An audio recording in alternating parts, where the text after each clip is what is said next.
오늘 이 말씀을 가지고 왜 이런 사람을 세우실까라고 하는 그런 제목으로 은혜를 나누려고 합니다. 요즘 대통령 선거로 이제 전국이 들썩들썩합니다. 이제 어느 정도 내년에 대통령 선거 후보가 이제 확정이 된 것 같은데, 여러분들은 어떤 분을 대통령으로 선출할지 마음에 정하셨나요? 나는 이 사람, 나는 저 사람, 또는 나는 이 당, 저 당, 어떤 분은 혈당까지. 그런데 어떤 분들은 이런 얘기하는 분들이 있더라고요. 참 사람이 없다, 찍을 사람이 없다, 뭐 이런 얘기를 합니다. 또 우리 현대 정치사를 보면 온 국민이 투표를 했는데 선출된 그 대통령들을 보면 참 잘 선출했다, 이게 만족함이 있는 그런 분들이 많지가 않은 것 같아요. 참 그런 면에서 보면 불행한 국민들인데, 내가 세운 일꾼이 일을 잘해서 봤지, 내가 세운 이 사람이 이렇게 훌륭한 일을 해서 이렇게 자랑할 수 있어야 되는데, 아이러니하게도 내가 선출한 그 사람을 또 반대하고 비난하고 어떤 경우에는 감옥에까지 보내야 되는, 대통령 자리에서 끌어내려야 되는 그런 참 어떻게 표현해야 될지 모르겠지만 안타까운 그런 현실들을 우리가 목격하고 있습니다. 나라의 지도자뿐만 아니라 작게는 가정에서, 교회에서, 사회 이곳저곳에서 지도자로 세운 사람인데 잘 감당하면 괜찮은데, 왜 저런 사람이 리더가 됐지? 왜 저런 사람이 일꾼이 됐지? 왜 저런 사람을 만나가지고 내가 왜 이렇게 고생을 하지? 뭐 그런 안타까운 그런 상황을 맞이하는 경우들이 많습니다. 자, 그럴 때 믿음의 사람들은 이렇게 생각합니다. 모든 권력은, 모든 권세는 하나님으로부터 나온다고 하는데, 또 믿지 않는 사람들도 대통령은 누가 세운다고 그래요? 하늘이 세운다고 그러잖아요. 하늘이. 자, 그런데 우리 믿는 사람들은 하나님이 세우는데, 왜 하나님이 모든 걸 알고 계실 텐데 왜 저런 사람을 세우실까?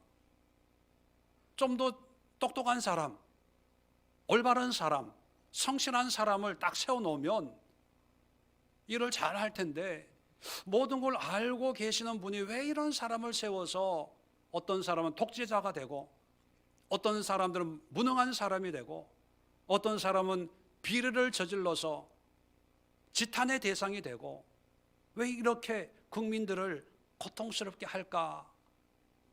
하나님이 실수하신 걸까? 하나님이 잘 몰라서 이런 사람을 세운 걸까? 아마 그런 생각도 하는 분들이 있었을 거예요. 여러분 가운데는 없나요? 오늘 성경에 보면 사사의 이야기가 나옵니다. 사사들의 이야기. 이 사사는 이스라엘의 왕이 생기기 전에 왕과 같이 이스라엘 사람들을 다스리고 재판을 하는 그런 지도자입니다. 하나님은 왕이시고 그 왕의 대리 권위를 위임받은 통치자로 세운 사람이 사사예요.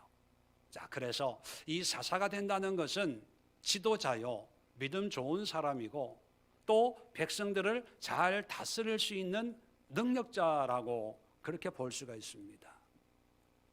그런데 오늘 사사들의 일면을 보면 과연 이런 사람이 사사가 될 수 있었을까라는 의문이 생겨요. 한번 성경을 볼까요?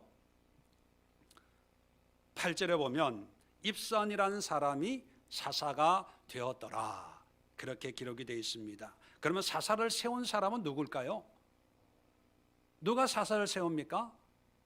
하나님이 세우죠. 그 당시엔 선거도 없어요. 투표도 없어요. 하나님이 사사를 세우는 거예요. 자, 그러면 9절입니다.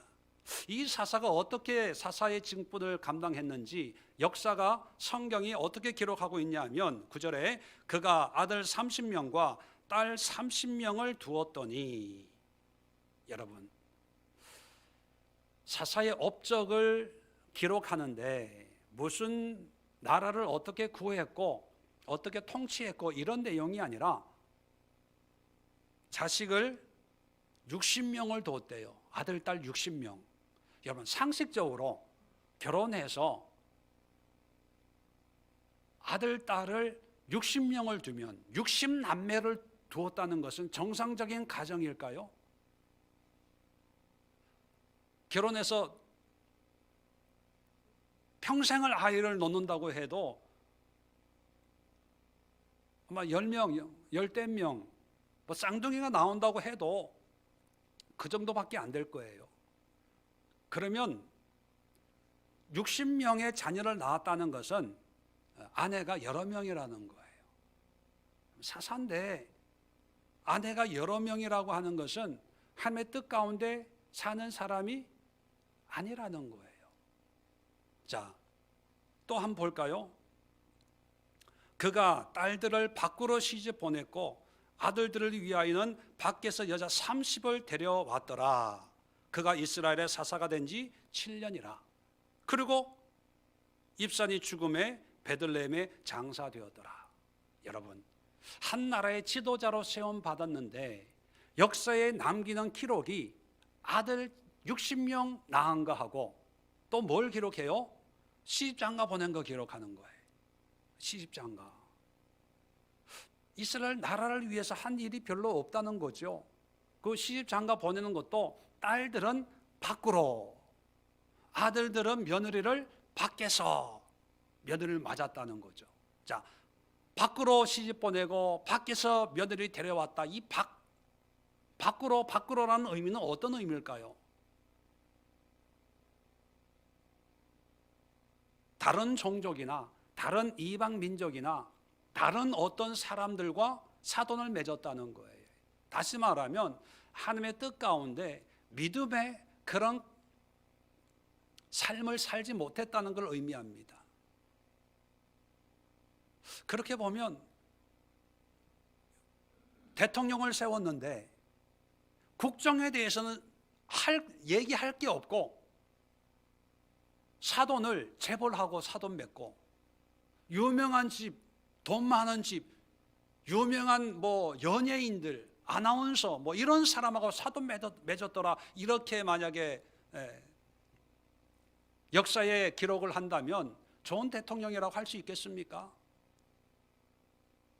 그런데 입산이 그렇게 사사의 일을 했다는 거예요.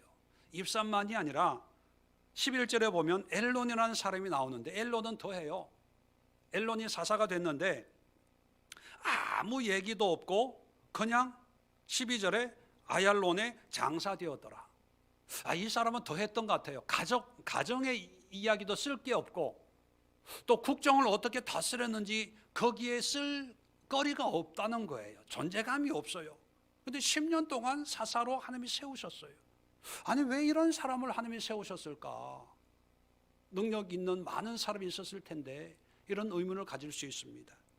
자, 13절부터 압돈이라는 사람이 나오는데 이 압돈도요 14절에 보면 그에게 아들 40명과 손자 30명이 있다는 거예요. 이건 아들만 40명 그리고 손자가 30명이 참 다복한 그런 가정을 만들었습니다. 자, 그런데 무슨 일을 했나 봅시다. 사사로서 어린 낙이 70마리를 탔더라. 여러분, 어린 낙이 70마리, 아들 30, 아들 40, 손자 30이니까 아들과 손자들에게 낙이 한 마리씩 선물했다는 거예요. 오늘날로 치면 어떤 의미일까요? 자가용 한 대씩 다 선물했다는 거예요.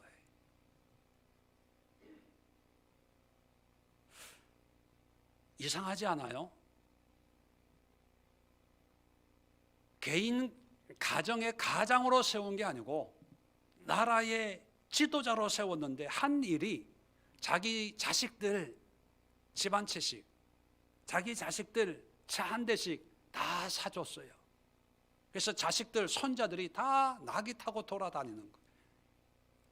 아마 요즘 같았으면 비리 조사하고 뭐 이런 대상이 됐을 거예요. 그것만 하고 나라를 어떻게 구원했는지, 제도를 어떻게 했는지, 하나님을 어떻게 섬겼는지 아무 얘기도 없고 그냥 장사되었더라, 죽었다는 거예요. 자, 이럴 때 우리는 이런 사람들이 하나님이 세웠을 텐데 실수가 없으신 하나님이 왜 이런 사람들을 세웠을까? 하나님 이런 사람 세워놓고 우리를 가지고 장난친 거냐? 심심풀이 땅콩이냐? 뭐 이런 생각까지 할 수도 있습니다. 그리고 어떤 사람들은 이렇게 역사하는 하나님은 인정할 수 없어. 아마 하나님이 안 계시는 것 같아. 또는 하나님은 무능하신 것 같아. 또는 하나님은 우리의 삶에 관심이 없으신 것 같아. 아마 자기 나름대로 하나님에 대해서 생각을 하게 될 겁니다. 그런데 여러분, 하나님에 대해서 우리가 잘 몰라서 그런 오해를 하게 되는 거예요. 이런 능력이 있는 사사들도 하나님이 세우시지만 능력이 없고 문제를 일으키고 독재를 하고 학살을 하는 그런 지도자들도 하나님이 세우시는 겁니다. 모든 권세는 하나님으로부터 임하는 거예요. 작게는 집안의 가장, 남편과 아내도 하나님이 세우시는 거고, 교회 목회자도, 목사들도 하나님이 세우시는 거고, 회사의 지도자들도, 괴팍한 문제 많은 그런 지도자들도, 상사들도 하나님이 세우시는 거고, 나라의 지도자도 하나님이 세우시는 거예요. 그런데 왜 이런 무능한 지도자들이 나타나서 사람들을 힘들게 하고 사회를 어렵게 하고 가정을 힘들게 하는 걸까? 거기에 대한 하나님의 원리를 오늘 함께 생각해 보려고 합니다. 오늘은 간단하게 두 가지만 말씀을 드리려고 그래요. 하나님의 용인술, 하나님이 사람을 세우는 그런 영적인 원리, 첫 번째는요, 하나님은 약한 자를 세우신다는 것입니다. 세상은 어떤 사람을 리더로 세웁니까? 능력 있고 똑똑하고 나보다 일을 잘하는 사람을 골라서 세우려고 그래요. 어떤 책을 읽다가 공자의 삼심용인술이라는 것을 제가 읽어본 적이 있습니다. 공자가 사람을 세울 때 이 삼심, 세 가지 마음을 가지고 세워야 된다, 그렇게 말을 했다는 거예요. 보니까 첫 번째 심이 뭐냐면 중심입니다. 중심. 이 중심이라고 하는 것은 누구 말에 흔들리지 말고, 누가 추천했다고 사람 쓰지 말고 네 주관을 가지고, 중심을 가지고 그 사람을 찬찬히 살펴서 필요한 사람을 써야지, 누가 청구하고 추천했다고 그렇게 휩쓸려서 그렇게 한쪽으로 치우치면 안 된다. 그래서 중심을 가지고 사람을 골라서 세워야 된다. 두 번째는 뭐냐면 조심입니다. 함부로 사람을 세워서는 안 되고 여러 가지를 주의해서 조심조심 그렇게 사람을 세워야 된다는 거예요. 그 다음에 세 번째가 관심입니다. 볼관자, 여러 가지를 살펴서 세워야 된다는 거예요. 그의 언행이나 마음이나 그의 주변을 잘 살펴서 그렇게 세워야지, 한 가지만 보고 옳거니 이 사람이다, 그렇게 한 가지만 보고 세워서는 안 된다, 그런 말을 썼더라고요. 왜 그렇게 중심을 가지고 조심하며 관심을 가지고 사람을 세우라고 그렇게 얘기할까요? 바른 사람을 세우기 위해서, 능력 있는 사람을 세우기 위해서 그렇게 중심을 가지고 조심하고 관심을 가지고 세우라는 것입니다. 어떤 자서전을 읽다가 그런 말을 하는 걸 들었어요. 정주영 씨의 자서전인지 지금 분명히 기억이 안 되는데, 그분이 그런 생각을 했다고 그래요. 많이 못 배웠고 뭐 다른 능력도 없는데 내가 좀 더 배우고 능력이 많으면 더 큰 일을 할 수 있지 않을까. 그래서 자기 처지를 참 불행하게 생각했는데 어느 날 이런 생각이 들었대요. 내가 못 배웠으면 돈 많이 벌어서 많이 배운 사람을 직원으로 고용하면 되고, 내가 운전을 못하면 돈 많이 벌어서 기사를 고용해서 자가용 타고 다니면 되지. 내 능력 가지고 있다 없다 이렇게 한탄할 필요가 없지 않냐, 그런 생각을 했다고 책에 썼더라고요. 그래서 돈 많이 벌어서 박사들을 직원으로 고용하고 운전 잘하는 기사를 고용해서 자가용 타고 다녔다, 그런 얘기를 책에 쓰고 있습니다. 세상에는요, 나보다 능력이 있는 사람을 골라서 쓰려고 그래요. 나보다 똑똑한 사람을 골라서 쓰려고 합니다. 왜 그럴까요? 내가 못하는 일을 그 사람이 해주기를 바라기 때문입니다. 실질적으로 보면 회사 사장보다 회사 직원이 더 능력이 있어요. 왜? 그게 당연한 거죠. 사장은 능력이 있는 것이 아니라 지도력이 있는 거죠. 그래서 나보다 능력이 있는 사람을 채용해서 나는 못하지만 그 사람이 가지고 있는 능력으로 매출을 올리려고 하는 거예요. 이게 세상의 원리예요. 자, 그런데 하나님은 정반대로 능력 있는 사람을 고르는 것이 아니라 오히려 약한 사람, 부족한 사람을 골라요. 왜 그럴까요? 하나님에게는 능력 있는 사람의 의미가 없어요. 왜냐하면 하나님이 능력이 있기 때문에. 세상은 능력이 없으니까 능력 있는 사람을 찾는데, 하나님은 능력이 있으니까 능력이 없어도 괜찮은 거예요. 왜요? 하나님이 하시면 되니까.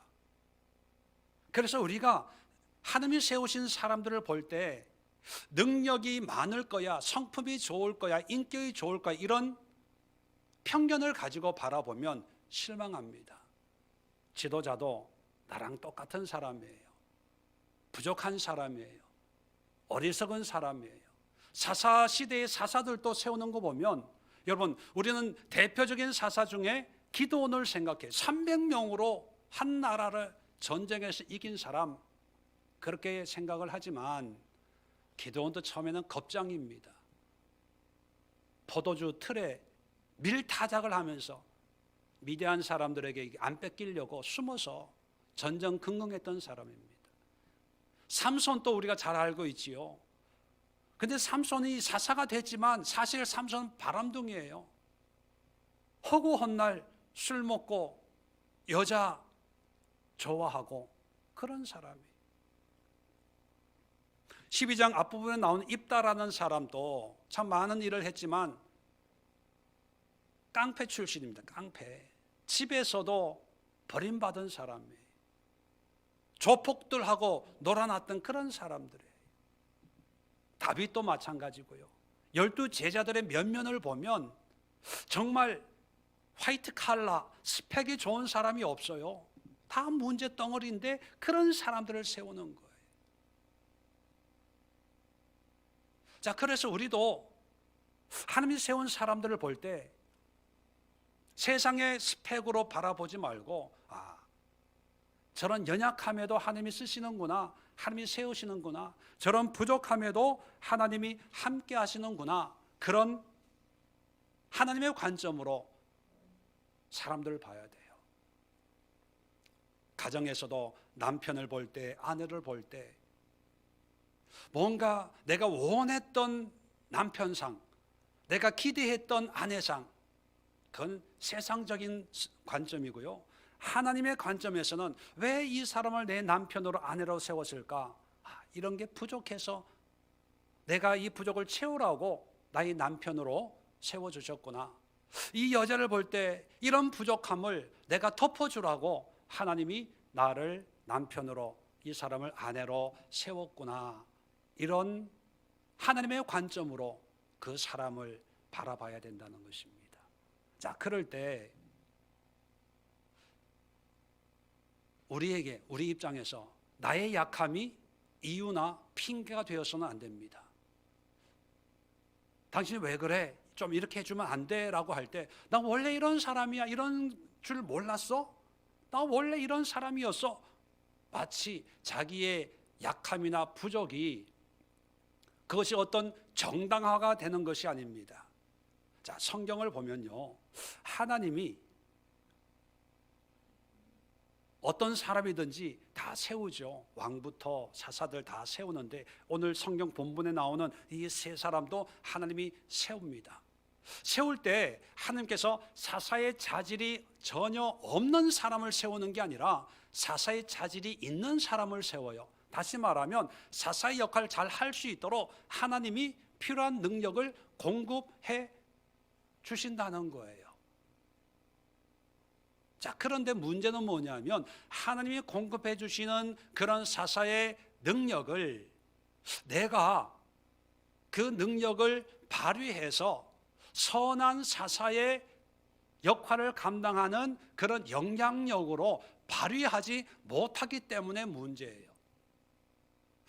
제가 설교 요약에 이렇게 요약을 해드렸을 거예요. 주보 뒤에 보면 능력은 주시고 실력은 요구하시는 하나님, 그렇게 요약을 해드렸습니다.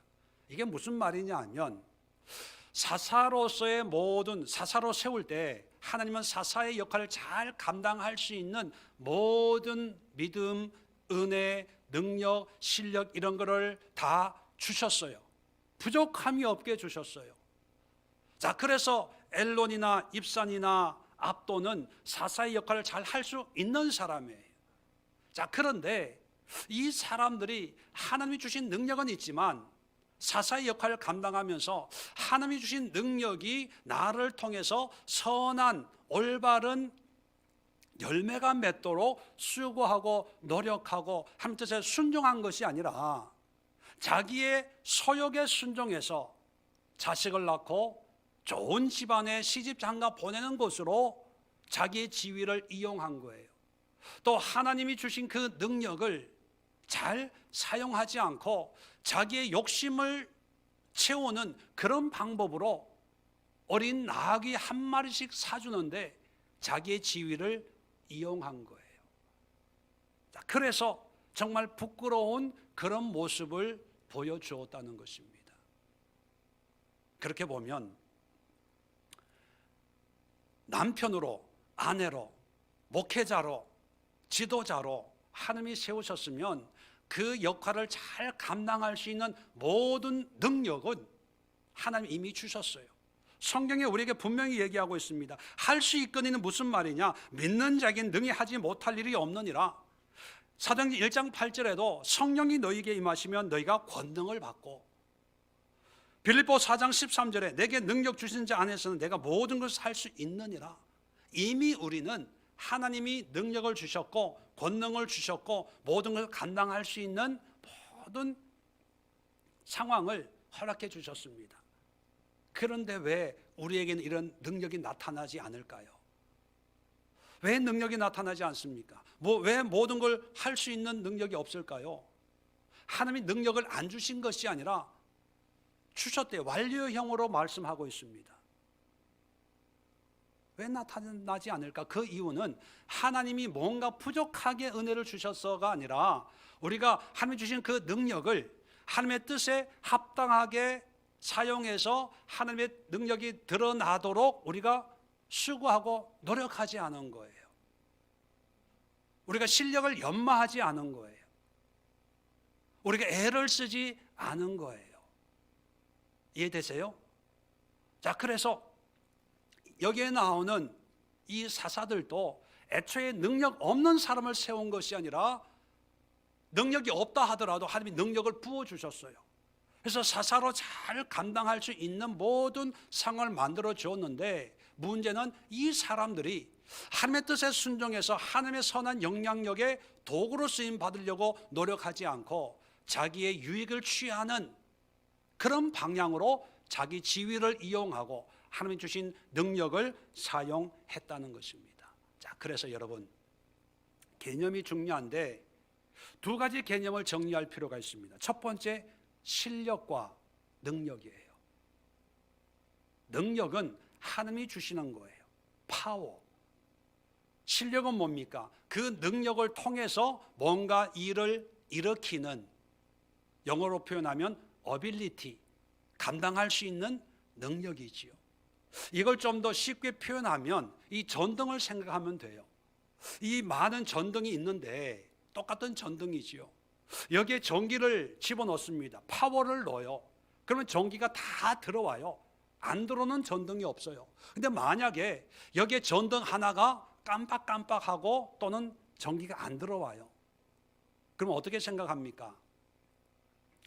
이 전등을 갈아야 되겠다. 전등이 나갔나 봐. 새로 하나 사서 갈아야 되겠다. 단순히 이렇게 생각합니다. 그죠? 마찬가지예요. 그 전등 하나에만 전기가 안 들어온 게 아니고 다 들어왔는데 빛이 안 나오는 것은 전등이 문제가 있기 때문이에요. 자, 이것을 우리에게도 적용을 하면 모든 하나님의 자녀들은 하나님이 택하신 자예요. 하나님이 택한 백성들이고 자녀들입니다. 그 자녀들에게 하나님은 모든 능력을, 성령의 능력을 공급해 주셨어요. 파워를 넣어 주셨어요. 그래서 어떤 사람들은 능력 있게 신앙생활하고 어떤 사람들은 하나님의 선한 영향을 미치면서 그렇게 신앙생활을 하는 분들이 있습니다. 그런데 그 중에 나는 예수 믿어도 뭐가 뭔지 모르겠어. 난 왜 안 자라지 믿음이? 성경을 봐도 뭐가 뭔지 모르고 졸려. 그래서 나는 밤에 잠 안 올 때는 성경을 봐. 그래서 내 사전에는 불면증이 없어. 뭐 이런 분들이 있어요. 왜? 수면제가 있으니까. 왜 나는 왜 기도가 안 되지? 뭐 그런 분들이 있습니다. 그렇다면 그분에게는 하나님의 은혜가 다른 사람보다 적게 임해서 그렇게 된 걸까요? 여러분, 누구에게나 공평하게 하나님의 은혜가 임해요. 하나님의 능력이 임해요. 단지 문제가 뭐냐면 내가 그 은혜에 합당한 수고와 노력을 안 기울여서 나에게 영적인 실력이 발휘가 안 되니까 그런 능력이 나타나지 않는 거예요. 그걸 모르고 계속 기도만 해요. 하나님 은혜 주세요. 은혜 100번 주면 뭐합니까? 은혜 받았다는 그 은혜가 내 가슴에만 있는데 그것이 내 삶으로 내 실력으로 드러나지 않는데 하나님은 모든 사람에게 은혜를 주셨어요. 직분자에게도 교회가 직분을 주는 게 아니라 하나님이 직분을 준다고 우리는 믿습니다. 그 이유는 뭐냐면 자격이 없는데도 하나님이 직분자로 세우신 것은 그 직분을 감당할 수 있는 능력을 하나님이 주신다는 거예요. 그러면 내가 자격은 없지만 하나님의 은혜에 합당한 그런 삶을 위해서 직분자가 되기 위해서 내가 수고하고 노력해서 그런 일을 감당할 수 있는 그런 수고를 한다면 능히 그 직분을 잘 감당할 수 있도록 하나님이 이미 허락을 하셨다는 것입니다. 하나님이 세우시는 거에는 실수가 없고 오류가 없어요.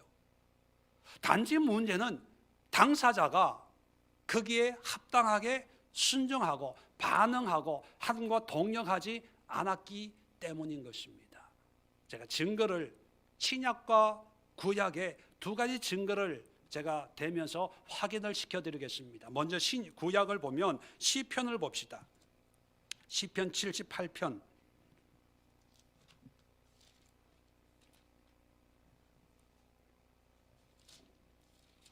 제일 끝으로 가서 70절부터 71절 2절까지 봅니다. 시편 78편 861면입니다. 자, 보세요. 다윗에 대해서 얘기하고 있습니다. 자, 70절입니다. 그의 종 다윗을 택하시되, 자, 다윗을 하나님이 선택하셨습니다. 양의 우리에서 취하시며 전 양을 지키는 중에서 그를 이끌어내사. 자, 양의 우리, 전 양을 지키는 자, 이게 목자였다는 거예요. 그 얘기는 뭐냐면 부족하고 능력이 없는 그런 사람이었다는 것입니다. 정말 평범한 특별하지 않는 그런 사람이었다는 거예요. 목자라고 하는 건 정말 서민들이거든요. 아무것도 아닌 거예요. 평범한 사람이에요. 그런데 하나님이 선택을 했어요. 자, 선택을 해서 이끌어내서 그의 백성인 야곱, 그의 소유인 이스라엘을 기르게 하셨더니 왕으로 삼았다는 거예요. 이스라엘의 왕으로 자, 기르게 하셨더니, 자, 이게 하나님이 왕이라고 하는 그런 파워를, 능력을, 권위를 주셨어요. 자, 주셨는데 72절입니다. 이에 이제 다윗이 어떻게 반응했냐는 거예요.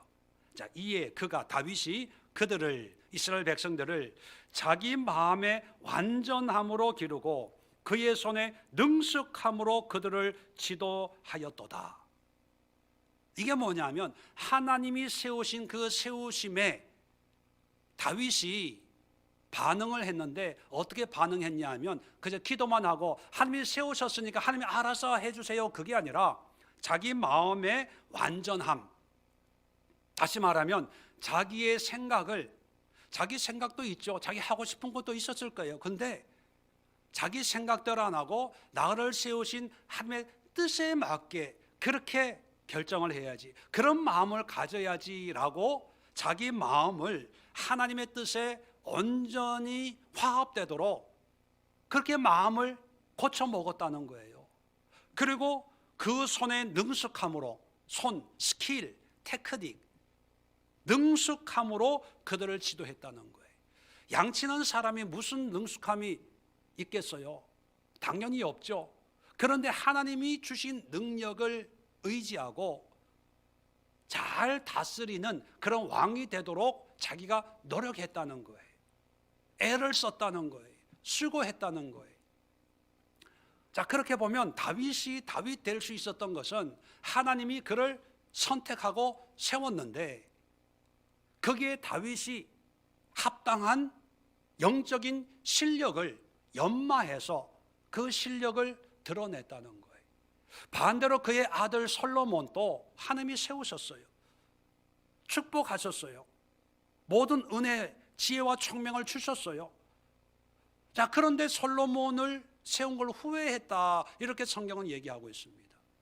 하나님이 후회했다는 것은 뭐냐면 하나님이 주신 모든 은혜와 능력을 주었는데 그 능력을 받은 솔로몬이 거기에 합당한 영적인 실력을 발휘하지 않고 교만해지고 나태해지고 세상적으로 변질되었다는 거예요. 그런 모습에 실망했다는 것입니다. 다시 말하면 하나님은 베푸실 은혜를 다 베풀었는데 사람이 그 은혜에 합당한 그런 삶을 살지 않았다는 거예요. 그렇게 보면 솔로몬이 하나님으로부터 버림받은 게 하나님이 잘못 세워서, 하나님의 실수로 솔로몬이 버림받았나요? 아니에요. 하나님은 실수가 없어요. 바른 사람을 세웠어요. 실력 있는 사람을 세웠어요. 그런데 버림받은 것은 솔로몬 자신이 하나님의 뜻에 합당한 삶을 살지 않았기 때문입니다. 자, 신약에 또 하나의 증거를 말씀을 드릴게요. 고린도 전서를 한번 보십시오.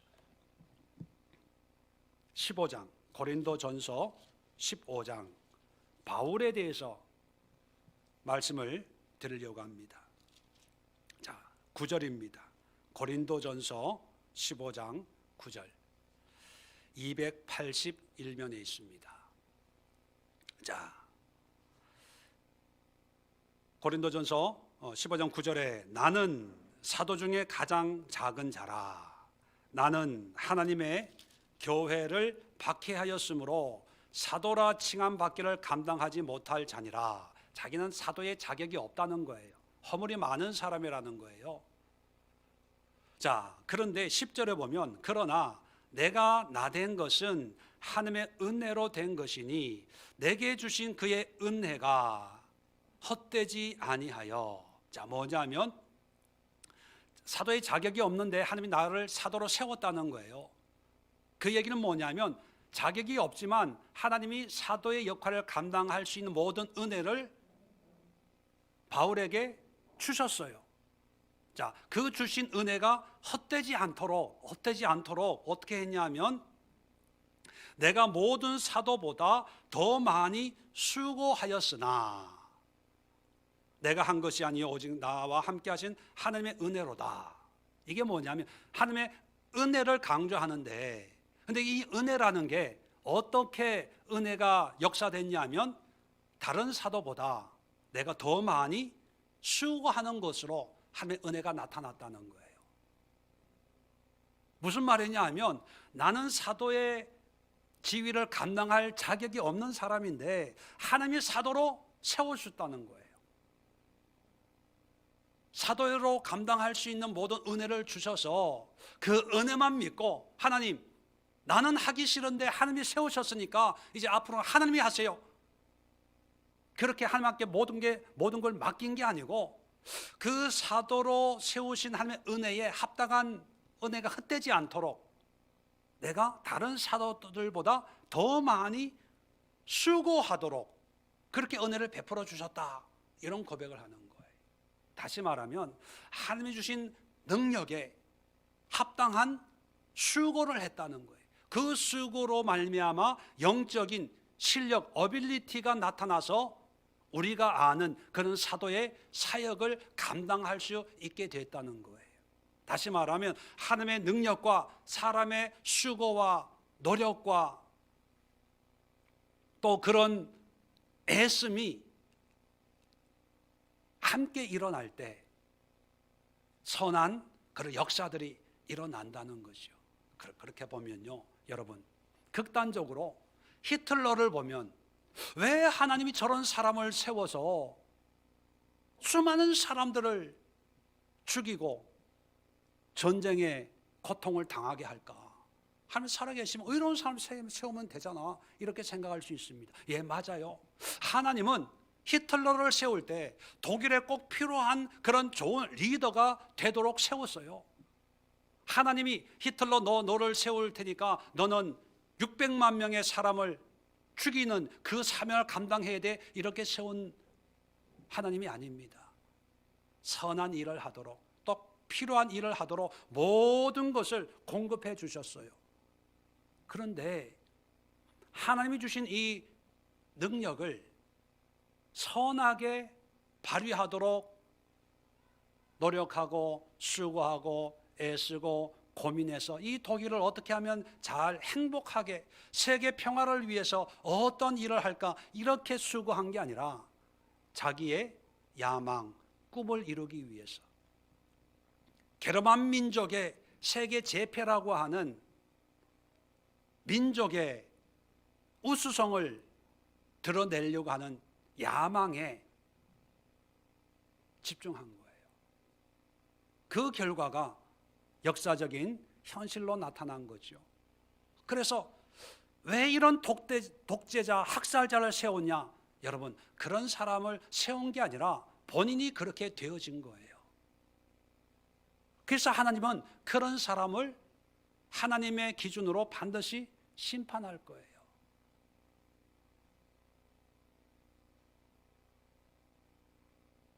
오늘 본문에 이 모습 속에 우리의 상황을 집어넣으면 어떻게 될까요? 예를 들면 아무개 권사야, 내가 너를 믿지 않는 불신의 가정에서 택해서 믿음의 사람으로 내가 너를 세웠느니라. 그런데 너는 믿음의 삶을 살면서 아들, 딸 놓고 시집 장가 보내는 거에만 열심히 하다가 몇 날 며칠 날 죽었더라. 또 어떤 사람은 내가 너를 택하였느니라. 그런데 몇 날 며칠 죽었다. 또 어떤 사람에게는 내가 너를 이렇게 택하였는데 너는 자식들 위해서 자식들 공부시키고 차 사주고 집 사주고 시집 장가 보내다가 몇 날 며칠 이렇게 죽었다. 만약 그런 모습이었다면 하나님이 볼 때 어떤 마음이 들까요? 내가 너에게 모든 구원의 은혜를 준 목적이 네 자식들 기도하고 네 자식들 염려하고 좋은 남편, 좋은 아내, 좋은 학교, 좋은 회사 다니게 해주세요. 평생 그것만 기도하고 그것만 염두에 두고 살라고 내가 너에게 모든 능력을 준 줄 아니? 그러지 않겠어요? 다시 말씀드리지만 우리 믿는 자에게는요, 하나님의 모든 능력이 이미 임했어요. 더 많은 능력을, 물론 어떤 특별한 일을 하기 위해서 거기에 맞는 능력을 구할 때는 있지만 기본적으로 직분자에게는 그 직분을 감당할 수 있는 능력을 이미 하나님이 주셨어요. 그랬으니까 세워진 거예요. 교사들에게는 교사, 찬양팀에게는 찬양팀, 목회하는 저에게도 모든 능력을 이미 주셨어요. 부족하게 준 것도 없어요. 넘치게 준 것도 없어요. 공평하게 모든 사람에게 모든 은혜를 이미 주셨습니다. 문제는 내가 얼마만큼 수고하냐는 거예요. 하나님의 은혜에 얼마만큼 반응하느냐예요. 반응을 하면 기도원 같은 사람도 처음에는 별 볼 일 없었지만 하나님 앞에 쓰임받는 자였고, 삼손같이 바람둥이였지만 노력하면 그래도 그의 죽음을 통해서 마지막 불사를 수 있는 사람이 될 수 있었고, 다윗처럼 시작은 초라했지만 아름답게 주님을 영광되게 하는 그런 하나님의 일꾼이 될 수가 있다는 것입니다. 하나님께 원망하거나 불평하기보다는 하나님의 은혜에 대한 충만함을 우리가 고백하고 그 충만한 은혜에 우리가 수고해야 돼요. 노력해야 돼요. 그런 노력을 안 할 때 독재자가 되고 잘못된 지도자가 되고 이런 뿐인 그런 그리스도인의 모습이 될 수밖에 없습니다. 여러분, 깊어가는 이 가을에 하나님의 은혜에 대한 기대와 소망만 가지지 마시고 이미 나에게 임한 그 하나님의 은혜를 생각하면서 그 은혜에 합당한 삶을 살기로 우리가 노력하고 수고해야 되고, 또 잘못된 지도자를 바라볼 때 하나님에 대한 원망, 하나님에 대한 실망을 느끼기보다는 하나님이 모든 걸 감당할 수 있는 은혜를 주셨는데 그 은혜를 온전히 감당하지 못한 사람들에 대한 안타까움, 그리고 사람에 대한 그런 아쉬움으로 우리가 그들을 위해서 기도하는 그런 신앙을 가져야 된다는 것입니다. 오늘 말씀을 마음에 새기시고 작게는 가정에서, 교회에서, 크게는 국가적인 이런 지도자와 또 그 지도를 바라보는 우리의 관점이 어떠해야 되는가, 하나님의 영인수를 마음에 새기면서 우리도 하나님 앞에 어떤 모습으로 살아가야 될지 스스로가 깨닫고 또 도전하는 그런 시간이 될 수 있기를 바랍니다. 기도하겠습니다. 좋으신 하나님, 은혜와 사랑을 감사합니다. 사사로 부름을 받았지만 그러나 온전한 사사의 사명을 감당하지 못하는 모습을 보면서 그런 사람은 이런 사람들을 세운 하나님의 능력에 문제가 있는 것이 아니라 하나님의 은혜에 합당하게 반응하지 못하고 동력하지 못하는 인간의 어리석음, 욕심의 문제가 있다는 것을 마음에 깨닫고, 우리를 세우신 하나님께서 하나님의 일을 감당하는 데 필요한 모든 것을 공급해 주신 하나님의 은혜를 생각하면서 이 은혜를 위해서 우리가 얼마나 수고했고 얼마나 노력했고 얼마나 몸부림쳤는지 먼저 생각할 수 있는 그런 시간이 될 수 있기를 기도합니다. 그래서 하나님의 은혜가 헛되지 아니하도록 어떤 사람보다 더 수고하여 복음의 진보, 신앙의 진보를 이 세상에 보여주는 성숙한 우리 예수의 성도들 되게 하여 주시옵소서. 이제는 우리 주 예수 그리스도의 은혜와 하나님 아버지의 크고 놀라운 사랑하심과 성령의 교통하심이 예배하는 모든 믿음의 권색들과 가정과 직장과 일터와 또 나라와 민족과 세계 열방 위에 영원까지 함께 하옵시기를 간절히 축원드리옵나이다. 아멘.